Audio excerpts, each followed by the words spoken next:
नमस्कार. आजच्या या खास विश्लेषणामध्ये आपण एका अत्यंत रंजक विषयावर बोलणार आहोत.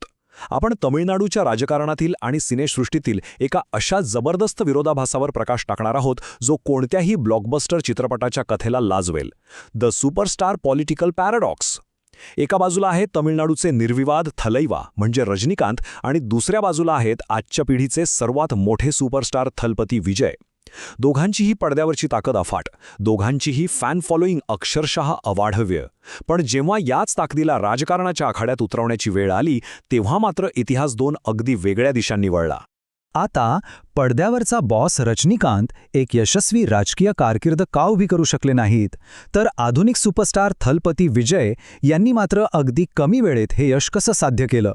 चला तर मग याच्या मुळाशी जाऊया आणि हे समजून घेण्यासाठी आपल्याला एका जबरदस्त फ्लॅशबॅकमध्ये जावं लागेल. 1992चं ते साल ज्यांनी तमिळनाडूच्या रस्त्यावर सुपरस्टारच्या खऱ्या रॉ ताकदीची पहिल्यांदा जाणीव करून दिली होती. तर आपला पहिला भाग आहे 1992चं सिगारेट बंड. सुपरस्टारच्या ताकदीचं एक रौद्र रूप. प्रसंग डोळ्यांसमोर उभा करा. स्थळ होतं तमिळनाडूचा डॉक्टर राधाकृष्णन रोड. तत्कालीन मुख्यमंत्री जयललितांचा ताफा तिथून जाणार होता. सुरक्षेसाठी पोलिसांनी सर्व ट्रॅफिक थांबवलं. त्यातच एका अतिशय व्हीआयपी व्यक्तीची गाडी चक्क अर्धा तास ट्रॅफिकमध्ये अडकून पडली. आत बसलेल्या व्यक्तीने पोलिसांना विनंती केली की रस्ता मोकळा आहे, मला जाऊ द्या, पण ऑर्डर्स असल्यामुळे पोलिसांनी स्पष्ट नकार दिला. आता इथून पुढे जे घडलं ते एखाद्या सिनेमातल्या एंट्रीसारखं होतं.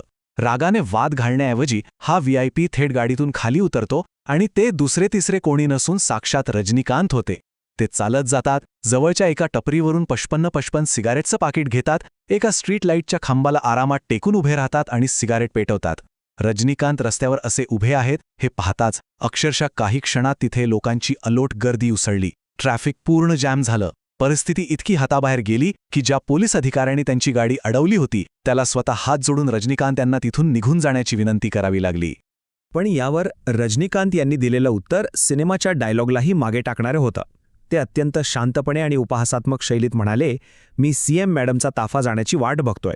या एका बंडखोर खोचक वाक्याने तमिळनाडूच्या राजकारणात सिनेमाचा देव विरुद्ध राज्याची मुख्यमंत्री अशा एका ऐतिहासिक शीतयुद्धाची ठिणगी टाकली. इथूनच सुरुवात होते आपल्या दुसऱ्या भागाची, द रिलक्टंट किंगमेकर आणि 1996चा तो राजकीय भूकंप. 1992मध्ये रस्त्यावर मिळालेली ती वागणूक रजनीकांत विसरले नव्हते. 1996च्या विधानसभा निवडणुका आल्या आणि त्यांनी आपला हा जुना राग एका राजकीय भूकंपात बदलून टाकला.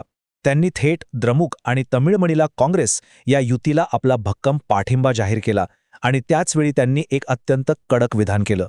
ते म्हणाले, जर जयललिता पुन्हा सत्तेत आल्या तर तमिळनाडूला साक्षात देवसुद्धा वाचू शकणार नाही. विचार करा, एका सुपरस्टारच्या मुखातून आलेल्या या एकाच वाक्याचं वजन मतदारांवर इतकं पडलं की त्याने संपूर्ण राज्याच्या हवेची दिशाच बदलून टाकली. आता या आकडेवारीबद्दल सर्वात रंजक गोष्ट सांगायची तर सुपरस्टार इफेक्ट खऱ्या जगात कसा काम करतो हे यातून अगदी स्पष्ट दिसतं. 1991मध्ये 234 पैकी तब्बल 225 जागा जिंकणारा जयललिता यांचा अण्णाद्रमुक पक्ष 1996मध्ये फक्त 4 जागांवर फेकला गेला. स्वतः जयललिता यांचाही पराभव झाला आणि ज्या युतीला रजनीकांत यांनी पाठिंबा दिला होता त्यांनी तब्बल 229 जागा जिंकून एकतर्फी सत्ता मिळवली. एका माणसाच्या एका वाक्याने संपूर्ण सरकार पालटून टाकलं होतं. या विजयानंतर रजनीकांत यांच्याकडे सर्वोच्च सत्ता चालून आली होती. काँग्रेस पक्षाने तर त्यांना चक्क मुख्यमंत्रीपदाची ऑफर दिली होती, पण रजनीकांत यांनी ती नाकारली. ही खूप मोठी राजकीय विडंबना आहे. ज्या माणसाकडे एका इशाऱ्यावर सत्ता उलथवून टाकण्याची ताकद होती त्यांनी किंग होण्याऐवजी किंग मेकर राहण्याच पसंत केले.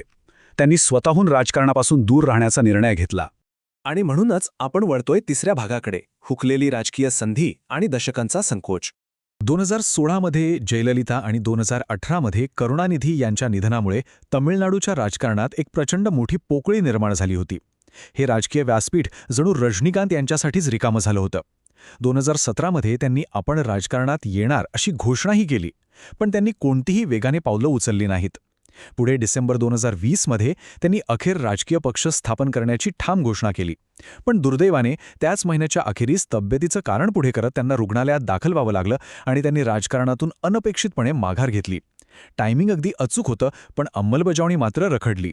जेव्हा ते पक्ष काढण्याची तयारी करत होते तेव्हा त्यांनी आपली भूमिका मांडली होती. त्यांचा पक्ष प्रामाणिक, पारदर्शक, भ्रष्टाचारमुक्त आणि जातीमुक्त असेल. पण त्यांनी धर्मनिरपेक्ष आणि आध्यात्मिक राजकारण असा जो शब्दप्रयोग केला त्यात बरीच संदिग्धता होती. शिवाय त्यांनी त्यांच्या फॅन क्लबच्या लोगोमधून अचानक कमळ आणि साप हटवला. या अशा पावलांमुळे ते नक्की कोणत्या विचारधारेचे आहेत आणि त्यांची भाजपशी जवळीक आहे का या चर्चांना उधाण आलं होतं. अखेरीस रुग्णालयातून बाहेर आल्यावर त्यांनी एक 3 पानांचं पत्र शेअर केलं. या आजारपणाला त्यांनी देवाची वॉर्निंग मानलं आणि आपण 2021च्या निवडणुकीत उतरणार नसल्याचं स्पष्ट केलं. ग्राउंड लेव्हलवर फॅन क्लबची इतकी अवाढव्य यंत्रणा, लाखो कार्यकर्ते तयार असतानाही एका राजकीय महाकाव्याचा सुरू होण्याआधीच शेवट झाला. त्यांनी आपली कायमची संधी गमावली. आता येतो आपला चौथा आणि सर्वात महत्त्वाचा भाग, थलपती विजयचा निर्णायक प्रहार. फॅन्डमचं राजकीय मशीनमध्ये रूपांतर कसं करावं याचं हे उत्तम उदाहरण आहे. 2026च्या राजकीय चित्राकडे पाहिल्यास आपल्याला दिसेल की थलपती विजय नावाच्या नव्या वादळाने राजकारणात प्रवेश केलाय. पण यांची पद्धत रजनीकांत यांच्यापेक्षा पूर्णपणे वेगळी आणि आक्रमक आहे. विजयने कोणतीही दशकांची वाट पाहिली नाही. त्यांनी अत्यंत नियोजनबद्ध आणि तडजोड न करणारी रणनीती आखली. सर्वात आधी त्यांनी आपल्या फॅन क्लबचं थेट राजकीय पक्षात रूपांतर केलं.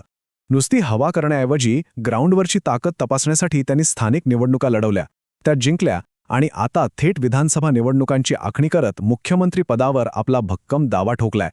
यात कसलाही संकोच नाही की कसलीही द्विधा मनस्थिती नाही. आणि यावरून एक गोष्ट अतिशय उत्तमरित्या स्पष्ट होते, ती म्हणजे या 2 सुपरस्टार्सच्या कार्यपद्धतीत असलेला जमीन आसमानाचा फरक. रजनीकांत तब्बल 21 वर्षे राजकारणात येण्याच्या द्विधा मनस्थितीत अडकले. त्यांची विचारधारा संदिग्ध राहिली. पण दुसरीकडे विजयने अत्यंत निर्णायक आणि वेगवान कृती केली. त्यांची राजकीय विचारधारा अत्यंत स्पष्ट आहे. सीबीआय चौकशी आणि अटकेसारख्या संकटांना सामोरे जाऊनही त्यांनी एक पाऊलही मागे घेतला नाही. फक्त 2, होय केवळ 2 वर्षांच्या अल्पावधीत विजय यांच्या नव्याने स्थापन झालेल्या पक्षाने तमिळनाडूच्या प्रस्थापित राजकीय यंत्रणेला थेट आव्हान दिलंय.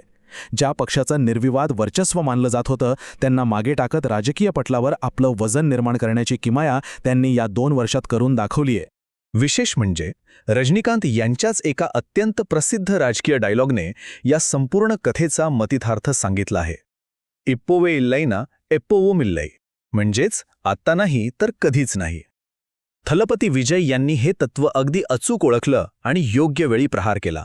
तर दुसरीकडे रजनीकांत यांची आत्ताची वेळ निघून गेली होती.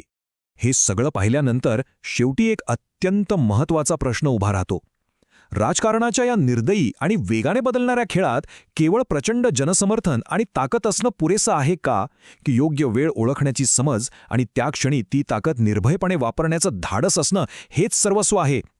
या दोन्ही सुपरस्टार्सचा प्रवास याच प्रश्नाभोवती फिरतो. विचार नक्की करा.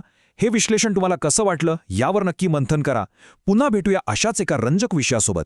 तोपर्यंत धन्यवाद.